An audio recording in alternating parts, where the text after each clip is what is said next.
വിശ്വസിച്ച് എന്തും സമർപ്പിക്കുക. വക്കീലന്മാർ നീതികേട് കാണിക്കുമ്പോൾ അവസാന കാലത്ത് ഭ്രാന്ത് പിടിച്ച പോലെ അലയും. ജാതകമൊന്നുമില്ല, ഗ്രഹനിലകളൊന്നുമില്ല, അതെല്ലാം അന്ധവിശ്വാസമാണ്. അതെല്ലാം അന്ധവിശ്വാസമാണ്. നമസ്കാരം. എന്തുകൊണ്ടാണ് പെൺകുട്ടികൾ മാതാപിതാക്കളെ ഇങ്ങനെ ദുഃഖിപ്പിക്കുന്നത്? ഒരു കുട്ടി ജനിച്ചാൽ എന്തു പ്രയാസപ്പെട്ടാണ് മാതാപിതാക്കൾ ആ കുട്ടികളെ വളർത്തുന്നത്. ഇന്നിപ്പോൾ ഞാൻ മുറിപ്പാലത്തടി മാടന്തമ്പുരാൻ ക്ഷേത്രത്തിൽ തിരുവനന്തപുരത്ത് 4 ദിവസത്തെ ഫലങ്ങൾ പറയുന്ന, രാശിയില്ലാത്ത ഫലം പറയുന്ന ദിവസങ്ങളായിരുന്നു. 4 ദിവസമുണ്ട്, 15-ാം തീയതി വരെ. അതിൽ വന്ന 4 മാതാപിതാക്കളുടെ ദുഃഖമാണ് എൻ്റെ പ്രശ്നം. പൊട്ടിക്കരയുകയാണ് മാതാപിതാക്കൾ. പെൺകുട്ടികളെ വളർത്തി പഠിപ്പിച്ച് അവരുടെ സ്വപ്നങ്ങളില്ലേ, മാതാപിതാക്കളുടെ സ്വപ്നങ്ങളാണ് മക്കൾ. എന്തൊക്കെ പറഞ്ഞാലും അവരുടെ ജീവിതത്തിൻ്റെ അവസാന കാലത്ത് അവരെ സംരക്ഷിക്കുന്നതിനും അവരുടെ കൊച്ചുമക്കളെ താലോലിക്കാനുമൊക്കെയുള്ള മാതാപിതാക്കളുടെ സ്വപ്നങ്ങൾ, അല്ലെങ്കിൽ ദാമ്പത്യത്തിൽ ഉത്തമമായി ഭർത്താവിനോടൊപ്പം ജീവിക്കാനുള്ള, അല്ലെങ്കിൽ ഭാര്യയോടൊത്ത് ജീവിക്കാനുള്ള വിധി, അതൊക്കെ ഒത്തുകിട്ടുക എന്നുള്ളത് പ്രയാസം തന്നെയാണ്. എല്ലാവർക്കും അതൊക്കെ ഉണ്ടാകണം എന്നില്ല. ശൈശവവും ബാല്യവും കൗമാരവും യൗവനവും വാർദ്ധക്യം കഴിഞ്ഞുള്ള മരണം കഴിഞ്ഞിട്ടുള്ള മരണാനന്തര ജീവിതവും ഒക്കെ തന്നെ നമ്മൾ ആരും സ്വപ്നം കാണില്ല. എന്നോ എല്ലാവരുടെയും മനസ്സിൻ്റെ ചെറുപ്പമാണ്, ശരീരത്തിൻ്റെ അല്ല, മനസ്സിൻ്റെ യൗവനമാണ് പ്രധാനം. നമ്മളാരും നമ്മളെല്ലാം തന്നെ ജീവിക്കാതെ പോകുന്നു എന്നുള്ളതാണ്. യൗവനവും കൗമാരവും യൗവനവും ഒക്കെ കഴിഞ്ഞു കഴിഞ്ഞാൽ പിന്നെ അവർ ജീവിതം വെട്ടിപ്പിടിക്കാനുള്ള, പഠിച്ച് ഒരു നല്ല ജോലി കിട്ടുക, സർക്കാർ ജോലി ആഗ്രഹിക്കുന്നവർക്ക് സർക്കാർ ജോലി കിട്ടുക, ജീവിതത്തിലുള്ള സുരക്ഷിതമായ അവസ്ഥയുണ്ടാകുക, ഇതൊക്കെയുണ്ട്. ആൺകുട്ടികളെ സംബന്ധിച്ചിടത്തോളം പെൺകുട്ടികളെ സംബന്ധിച്ചിടത്തോളം ഒരു സ്വപ്നമാണ്. അവർക്ക് ഇഷ്ടമുള്ള, പുരുഷനാണെങ്കിൽ സ്ത്രീയെയും, സ്ത്രീയാണെങ്കിൽ പുരുഷനെയും, യുവതിയാണെങ്കിൽ യുവാവിനെയും, യുവാവാണെങ്കിൽ യുവതിയെയും ഒക്കെ ഇഷ്ടപ്പെട്ട് വിവാഹം കഴിച്ച് അവരുടെ സ്വപ്നങ്ങൾ യാഥാർത്ഥ്യമാക്കാനുള്ള ഒരു ലോകത്തിലൂടെയാണല്ലോ നമ്മൾ കടന്നു പോവുക.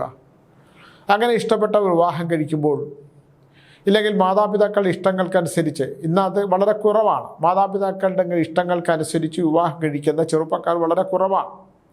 അച്ഛനമ്മമാരുടെ ഇഷ്ടങ്ങൾക്കനുസരിച്ച്, അമ്മ ഞാൻ വിദ്യാഭ്യാസപരമായി ഉയർന്ന നിലയിലെത്തി, ഇനി മാതാപിതാക്കൾ, എൻ്റെ അച്ഛനും അമ്മയും എനിക്ക് ഇഷ്ടമുള്ള, നിങ്ങൾക്കിഷ്ടമുള്ള, എനിക്ക് യോജിക്കാൻ പറ്റുന്ന, എനിക്ക് മാനസികമായി പൊരുത്തപ്പെടാൻ പറ്റുന്ന ഒരു പെൺകുട്ടിയെ വിവാഹം കഴിക്കാൻ ആയിട്ടുള്ള അവസ്ഥ ഉണ്ടാക്കുക എന്ന് പറയുന്ന ചെറുപ്പക്കാർ തുലവും കുറവാണ്.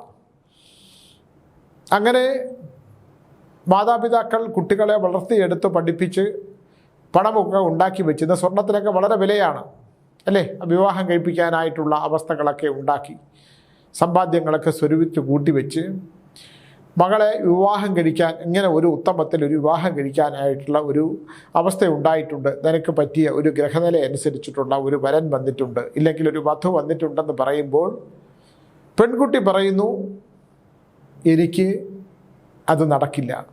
ഞാൻ നടുങ്ങിപ്പോവും മാതാപിതാക്കൾ. എന്തുകൊണ്ടെന്നാൽ പെൺകുട്ടി പറയുന്നത്, എനിക്കിഷ്ടമുള്ള ഒരു ചെറുപ്പക്കാരൻ, ഞാൻ പഠിച്ചുകൊണ്ടിരുന്നപ്പോൾ തന്നെ എൻ്റെ മനസ്സിന് ഇഷ്ടമുള്ള ഒരു ചെറുപ്പക്കാരനുമായിട്ട് ഞാൻ ഇഷ്ടമാണ്. ഒന്ന് ആലോചിച്ചു നോക്കൂ. നടുങ്ങിപ്പോകും, മരവിച്ചു പോകും, സ്തംഭിച്ചു പോകും മാതാപിതാക്കൾ. ആരാണ് അത്? നമ്മുടെ ജാതിയിലോ മതത്തിലോ പെട്ടതല്ല. അപ്പോൾ ജാതകമൊന്നുമില്ല, ഗ്രഹനിലകളൊന്നുമില്ല, അതെല്ലാം അന്ധവിശ്വാസമാണ്. അതെല്ലാം അന്ധവിശ്വാസമാണ്. ക്രിസ്ത്യൻ സമുദായത്തിൽപ്പെട്ടവരോ മുസ്ലിം സമുദായത്തിൽപ്പെട്ടവരോ ജാതകങ്ങൾ നോക്കുന്നില്ല. എനിക്ക് ഇഷ്ടം ആ ചെറുപ്പക്കാരനാണ്, ഞങ്ങൾ കഴിഞ്ഞ 10 വർഷമായി തീഷ്ണമായ പ്രണയത്തിലാണ്, ഇഷ്ടത്തിലാണ്, ഞങ്ങൾക്ക് പരസ്പരം കാണാതെയോ ഒരുമിച്ചിരിക്കാൻ കഴിയാതെയോ ഒരുമിച്ച് ജീവിക്കാൻ മറ്റൊരാളെക്കുറിച്ച് എനിക്ക് ചിന്തിക്കുന്ന പ്രശ്നമില്ല, എൻ്റെ അടുത്ത് ഇതിനെക്കുറിച്ച് സംസാരിക്കേണ്ട എന്ന് മുഖത്ത് നേക്കി പറയുമ്പോൾ തളർന്നു പോകുന്ന, നിലത്ത് വീഴുന്ന മാതാപിതാക്കളുടെ അവസ്ഥയാണ് ഞാൻ കണ്ടുകൊണ്ടിരിക്കുന്നത്. അവർക്കത് താങ്ങാൻ കഴിയില്ല. ഇനി എന്തിന് ജാതകങ്ങൾ നോക്കണം, എന്തിന് ഗ്രഹനിലകൾ പരിശോധിക്കണം, എന്തിന് ചൊവ്വാദോഷത്തെക്കുറിച്ച് നോക്കണം? നിങ്ങൾ ആലോചിച്ച് നോക്കൂ.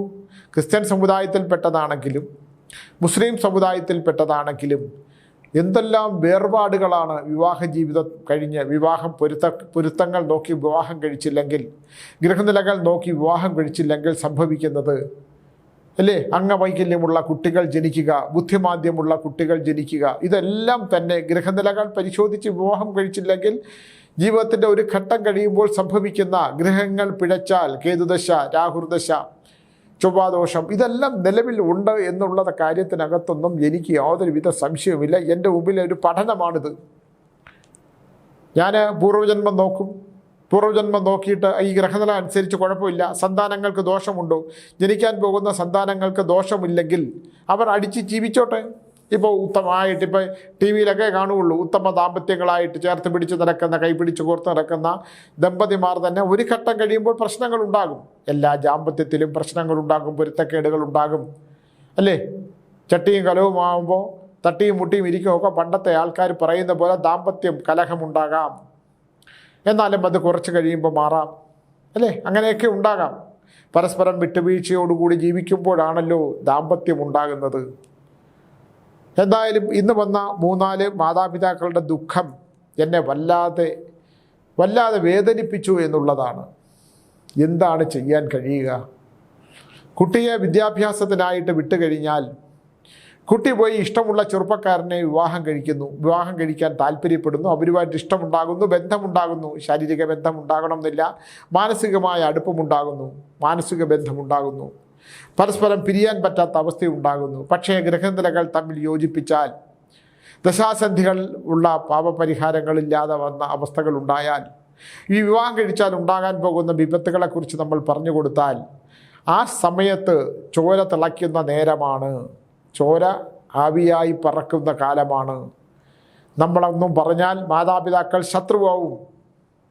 മാതാപിതാക്കൾ എടുത്തു വെച്ച ഭക്ഷണം കഴിക്കാൻ പറ്റില്ല. തൻ്റെ മകൾ അതിഭീകരമായിട്ടുള്ള ഒരാൾ 10-12 ജ്യോതിഷന്മാരെ കണ്ടു. ആരെങ്കിലും ഒരാളെങ്കിലും ഈ ജാതകം ചേർക്കാമെന്ന് പറഞ്ഞാൽ ഒന്ന് ആലോചിച്ച് നോക്കൂ. ഈ ജാതകം എന്ന് പറഞ്ഞാൽ ഒരു പെൺകുട്ടിയാണെങ്കിൽ പഠിപ്പിച്ച് ഉത്തമമായ ജോലി കിട്ടി, അവർക്ക് ഉത്തമമായ ഒരു വരനെ കണ്ടെത്തി വിവാഹം കഴിപ്പിക്കാം, എൻ്റെ മകൾ എനിക്കിഷ്ടമുള്ള വിവാഹം കഴിക്കും എന്ന് പറയുന്ന സമയത്താണ് മകൾ പറയുന്നു, എനിക്ക് സാധ്യമല്ല, എനിക്കിഷ്ടമല്ല, എനിക്ക് അച്ഛനും അമ്മയും പറയുന്ന വിവാഹം ഞാൻ കഴിക്കില്ല, എനിക്ക് എന്നെക്കാൾ കുറഞ്ഞ വിദ്യാഭ്യാസ യോഗ്യതയുള്ള എനിക്ക് പൊരുത്തപ്പെടാൻ പറ്റുന്ന അവിടെ വിദ്യാഭ്യാസവും ഒന്നും പ്രശ്നമില്ല, എനിക്ക് കണ്ടപ്പോൾ ഇഷ്ടം തോന്നിയ അവൻ്റെ സ്വഭാവം എന്താണെന്നറിയില്ല, അവൻ്റെ കുലമഹിമ എന്താണെന്നറിയില്ല, അവൻ്റെ ജീവിത രീതികൾ എന്താണെന്നറിയില്ല, പക്ഷേ അവനുള്ള ആകാര സൗന്ദര്യം കണ്ട് ഭ്രമിച്ചു പോവുകയും അവൻ്റെ അഭിനയ ജീവിതം കണ്ട് ഭ്രമിച്ചു പോവുകയും ചെയ്യുന്ന പെൺകുട്ടികൾ വിവാഹ ദാമ്പത്യത്തിലേക്ക് അച്ഛനമ്മമാരെ മറികടന്നു പോയി വിവാഹം കഴിച്ചുണ്ടാകുന്ന ദുരന്തങ്ങളിൽ ഞാനിത് പലപ്പോഴും പറഞ്ഞിട്ടുള്ളതാണ്. ജനിക്കുന്ന കുഞ്ഞുങ്ങൾ രോഗാവസ്ഥയിൽ ജനിക്കുക.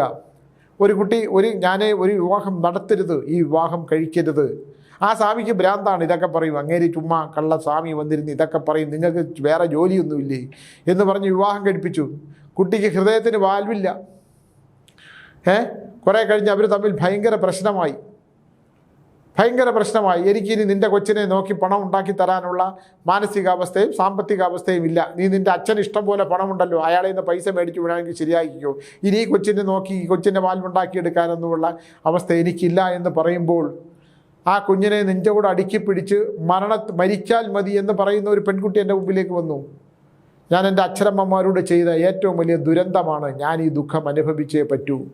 അവനിങ്ങനെ ആയിത്തീരുമെന്ന് ഞാൻ വിചാരിച്ചില്ല. ഇപ്പോൾ അവൻ്റെ ഓഫീസിലെ ഒരു കുട്ടിയുമായിട്ട് വളരെ അടുത്ത സൗഹൃദമാണ്. അതായിക്കോട്ടെ സ്വാമി, പക്ഷേ എനിക്ക് എൻ്റെ കുഞ്ഞിനെ വളർത്തി ഞാൻ ജീവിച്ചോളാം, എൻ്റെ കുട്ടിയെ ജീവനോടെ കിട്ടുമോ?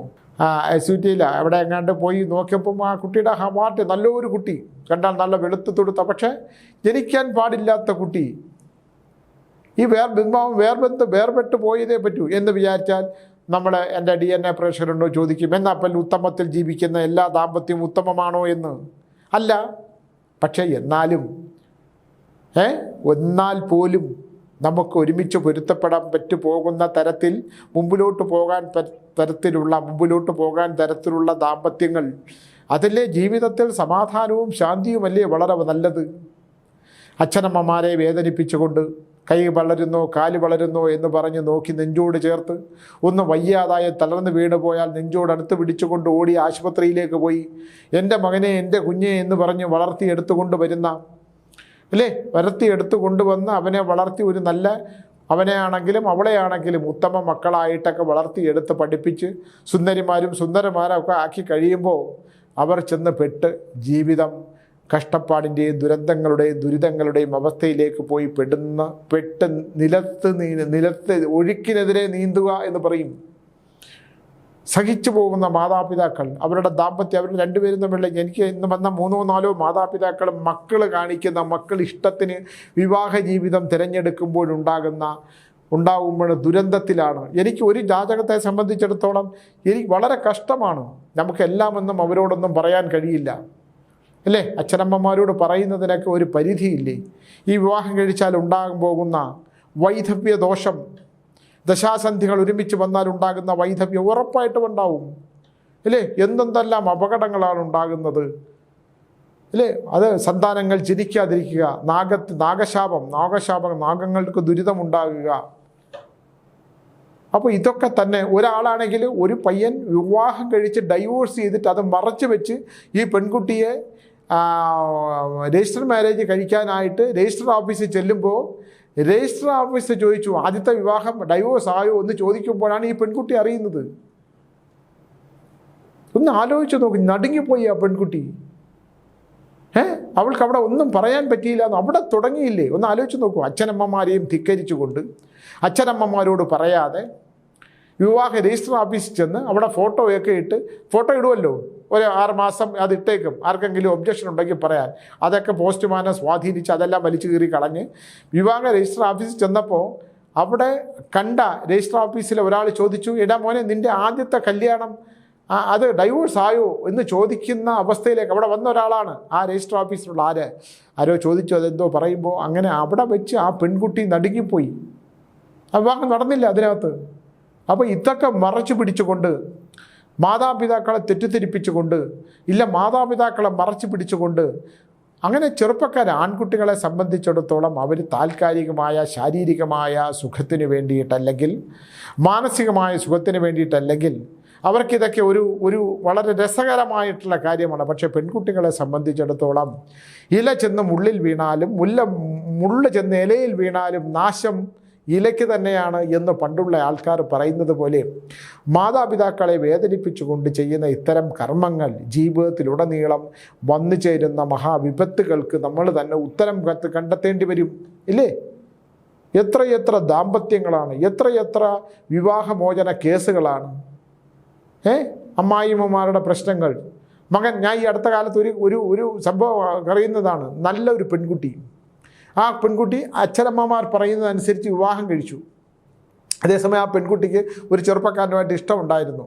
പക്ഷേ അച്ഛനും അമ്മയും പറയുന്നത് കേട്ട് അയാളെ വേണ്ടാന്ന് വെച്ചിട്ട് ഈ ചെറുപ്പക്കാരനെ വിവാഹം കഴിച്ചു. ആളൊരു കുഴപ്പമില്ല, പക്ഷേ രാത്രി ആയാലും അമ്മയുടെ കൂടെ പോയി കിടക്കുള്ളൂ. അവരുമായിട്ട് ഹിതമല്ലാത്ത ബന്ധമൊന്നുമില്ല. പക്ഷേ അവൻ അമ്മയോടെ കിടന്ന്, അച്ഛൻ മരിച്ചപ്പോൾ കൂടെ കിടത്തി ഉറക്കിയതാണ്. അമ്മയുടെ ചൂട് പറ്റി കിടന്നാലേ അവന് ഉറക്കം വരൂ. എന്താ ചെയ്യാൻ പറ്റുക? ഞാൻ ആ ചെറുപ്പക്കാരനോട് ചോദിച്ചു, മോനെ നീ എന്താണ്, നിൻ്റെ ഭാര്യയല്ലേ? അത് ശരിയാണ്, ഞാൻ എൻ്റെ അമ്മയുടെ കിടന്ന് ശീലിച്ചു പോയി, എനിക്ക് അവളോട്ട് ഒരു സ്നേഹക്കുറവുമില്ല. പക്ഷേ എനിക്ക് എൻ്റെ അമ്മയുടെ കൂടെ കിടന്നുറങ്ങിയാൽ അവരമ്മ ഇനി എത്ര കാലമാണ് ജീവിച്ചിരിക്കുന്നത്, എനിക്ക് എൻ്റെ അമ്മയുടെ കൂടെ കിടന്നുറങ്ങണം എന്ന് നിഷ്കളങ്കമായി പറയുന്ന ഒരു ചെറുപ്പക്കാരൻ്റെ മുമ്പിൽ ഞാനിങ്ങനെ മിണ്ടാതിരുന്ന് കേൾക്കാനേ നിവർത്തിയുള്ളൂ. ആ പെൺകുട്ടി കരയുകയാണ് എൻ്റെ മുമ്പിൽ.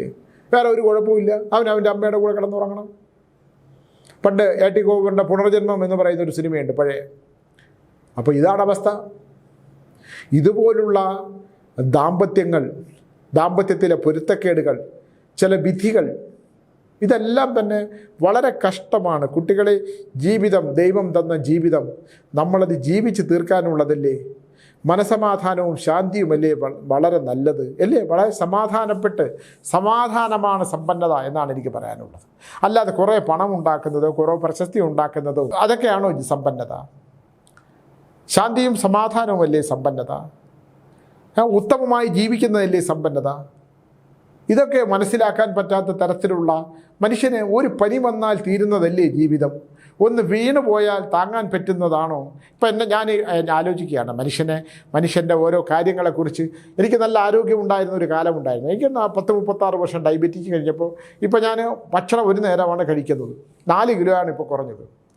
അപ്പോൾ ആഹാരം പണ്ട് അമ്മ പറയും, ബെടാ സുനിയം നീ എന്തോ ഒരു ആഹാരമാണ് കഴിക്കുന്നത്. അപ്പം 3 മാസമുള്ളപ്പോൾ 3 ഇഡ്ഡലി കഴിക്കുന്നതുകൊണ്ട് എന്നെ ഇഡ്ഡലിക്കുട്ടൻ എന്നാണ് വിളിച്ചിരുന്നത്. അവനെ അവസാനം ലോപിച്ച് അച്ഛൻ്റെ വീട്ടുകാർക്ക് കുട്ടൻ എന്നാണ് വിളിക്കുന്നത്.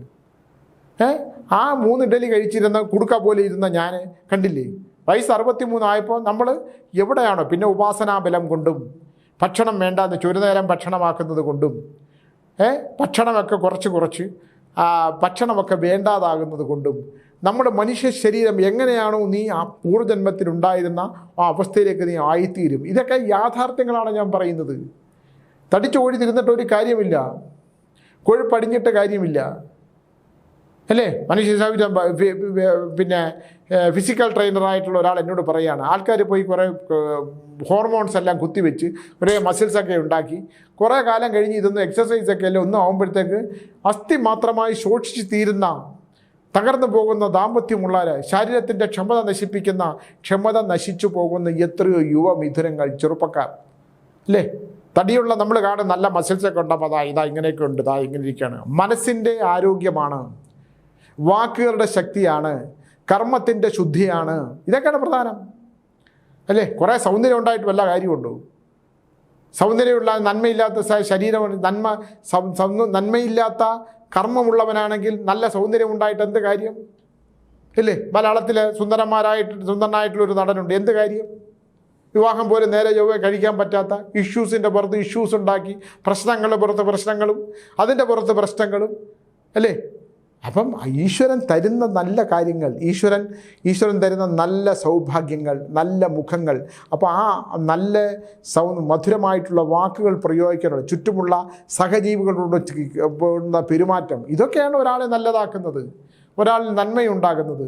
അല്ലാതെ നമ്മൾ പിന്നെ തടിച്ച മസിൽസും ഇങ്ങനെയുള്ള ശക്തിയുള്ള ശരീരമൊന്നും ഉണ്ടായിട്ടൊന്നും ഒരു കാര്യമില്ല. അവൻ്റെ മനസ്സിനിണങ്ങുന്ന, ഒന്ന് വീണ് പോയാൽ താങ്ങുന്ന, അല്ലേ? അങ്ങനെയൊക്കെയുള്ള ദാമ്പത്യങ്ങളിൽ ഏറ്റവും ഉത്തമമായിട്ടുള്ള അവൻ്റെ ഗ്രഹനിലകൾക്കനുസരിച്ച് ഒരാൾക്കൊരു പെണ്ണെ പറഞ്ഞിട്ടുള്ളൂ, അല്ലെങ്കിൽ അവന് നല്ല സൗഹൃദങ്ങളെ പറഞ്ഞിട്ടുള്ളൂ. നല്ല സൗഹൃദങ്ങളാണ് ഒരു പുരുഷൻ്റെ ശക്തി, നല്ല സൗഹൃദങ്ങളാണ് സ്ത്രീയുടെയും ശക്തി. പരസ്പരം ഉള്ളു തുറന്ന് സംസാരിക്കുന്ന നല്ല സൗഹൃദങ്ങൾ ഒരു കുഴപ്പമില്ല, അല്ലേ? ഇതൊന്നും മനസ്സിലാക്കാത്ത മാതാപിതാക്കളെ ദുഃഖിക്കുക, ദാമ്പത്യത്തിൽ പ്രശ്നമുണ്ടാക്കുക, ദാമ്പത്യം ഉള്ളപ്പോൾ തന്നെ ഹിതമല്ലാത്ത മാർഗങ്ങളിലൂടെ ജീവിക്കുന്ന അവസരങ്ങൾ ഉണ്ടാകുക, ഹിതമല്ലാത്ത മാർഗത്തിലൂടെ ജീവിക്കുക, അതിലുണ്ടാകുന്ന സംഘർഷങ്ങളുണ്ടാകുക, ആ സംഘർഷങ്ങൾ ഉണ്ടാക്കുന്ന ഭീകരമായിട്ടുള്ള അവസ്ഥകളിലൂടെ കോശങ്ങൾ നശിക്കുക, ഇല്ലേ? ഒരു സംഘർഷം അങ്ങോട്ട് കടന്നു ചെല്ലുമ്പോൾ ഉണ്ടാകുന്ന എന്തെല്ലാം പ്രശ്നങ്ങളാണ് ഉണ്ടായാലും അതിനെ നമുക്ക് സഹിക്കാനും താങ്ങാനും പറ്റുമ്പോൾ സംഘർഷങ്ങൾ ഉണ്ടായി മനസ്സിലെ 114 ഗ്രാമുള്ള തലച്ചോറിലെ നാഗങ്ങൾ മുഴുവൻ ചത്തടിഞ്ഞ് അവൻ്റെ സൗന്ദര്യവും നശിച്ച് അവൻ്റെ മനസ്സും നശിച്ച്, ഇങ്ങനെയൊക്കെയുള്ള ഒരുപാട് വിഷയങ്ങൾ. നമ്മുടെ ശരീരം എന്ന് പറയുന്നത്, ശരീരത്തിൻ്റെ അർത്ഥം എന്താണ്? നശിച്ചു പോകുന്നത്. നശിച്ചു പോകുന്ന ഈ ശരീരത്തിനെ നീ എന്തൊക്കെ കാത്തു സൂക്ഷിക്കാൻ ശ്രമിച്ചാലും സംഘർഷഭരിതമായ മനസ്സുണ്ടെങ്കിൽ ശരീരം നശിച്ചു പോകും, മനസ്സ് നശിച്ചു പോകും. മനസ്സ് നശിച്ചു കഴിഞ്ഞാൽ ശരീരം നശിക്കും, കോശങ്ങൾ നശിക്കും. ദോഷങ്ങൾ നശിച്ചാൽ ജീവിതം നശിക്കും. ജീവിതം നശിച്ചാൽ എന്താണ്? അവൻ്റെ ജന്മാംശം വരെ നശിച്ചു പോയി.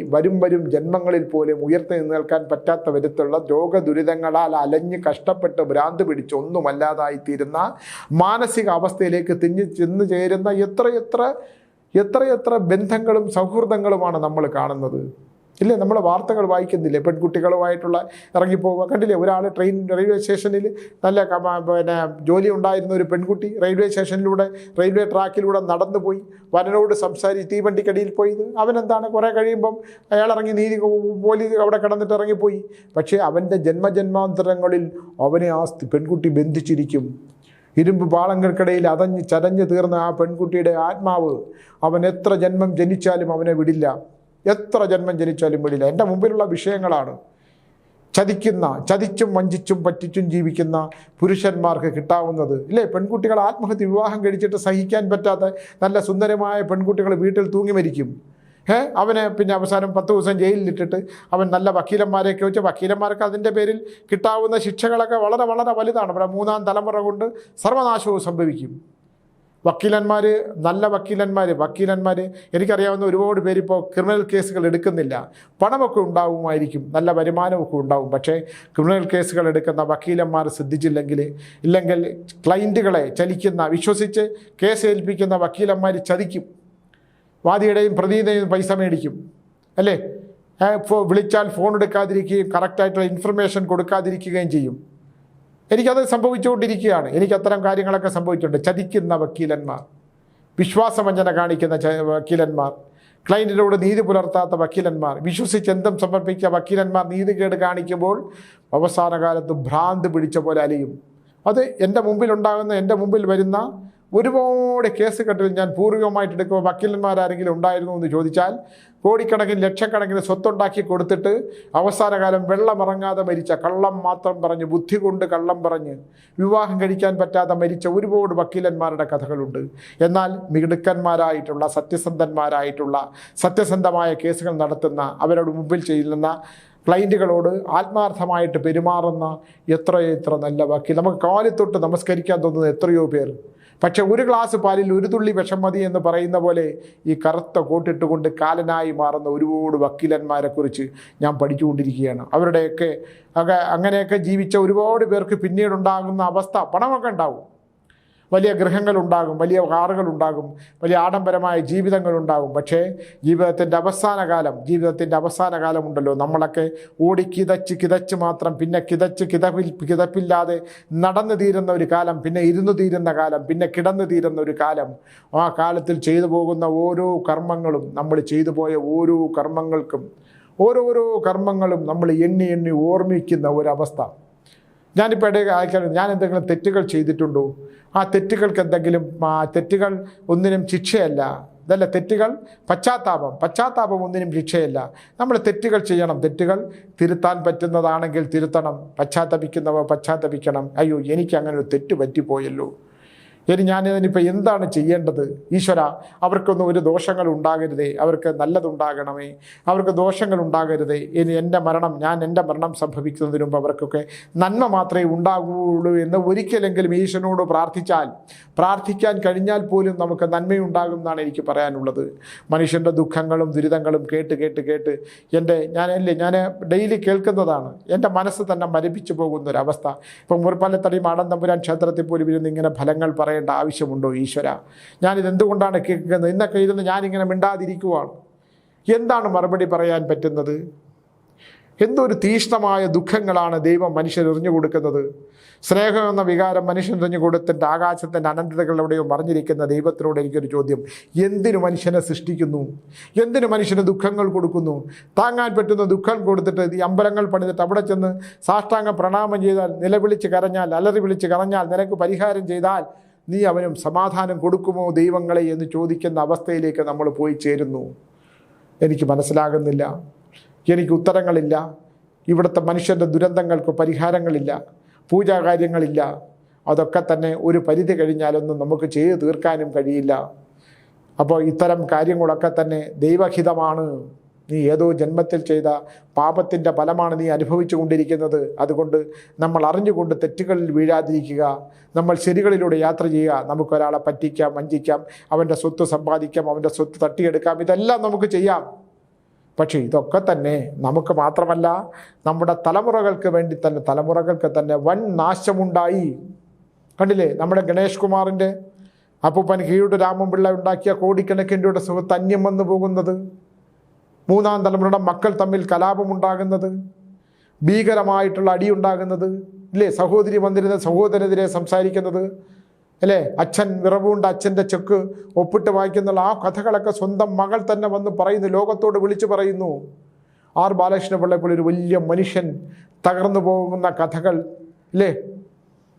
അപ്പം എന്താണ് നമ്മൾ നേടാൻ പറ്റുന്നത്, എന്താണ് നേടുന്നത് എന്നുള്ളതാണ്. ഇത്തരത്തിലുള്ള അവസ്ഥകളിലേക്ക് മനുഷ്യൻ ചെന്നിച്ചാൽ നമുക്കൊന്നും നേടാൻ കഴിയുന്നില്ല എന്നും, നമ്മൾ കൊണ്ടു നടക്കുന്ന ശരീരം പോലും, നശിച്ചു പോകുന്ന ശരീരം പോലും നമ്മൾ ഈ ഭൂമിയിൽ ഉപേക്ഷിച്ച് അത് കത്തിച്ചാമ്പലായി ചാരമായി മറ്റുള്ളവർ എടുത്ത് ആരെങ്കിലും ഉണ്ടെങ്കിൽ കടലിൽ ഒഴുക്കി കളഞ്ഞിട്ട് വലിച്ചോറുണ്ടെങ്കിൽ ചെയ്യും. അത്തരത്തിലുള്ള ജീവിച്ചിരിക്കുമ്പോൾ തന്നെ ബലികർമ്മങ്ങൾ ചെയ്ത അച്ഛനെയും അമ്മയും ഒക്കെ ഇല്ലാതാക്കി കളയുന്ന മക്കളുടെ ഒരു വംശത്തിലേക്കാണ് നമ്മളും ചെന്ന് ചേർന്നിരിക്കുന്നത്.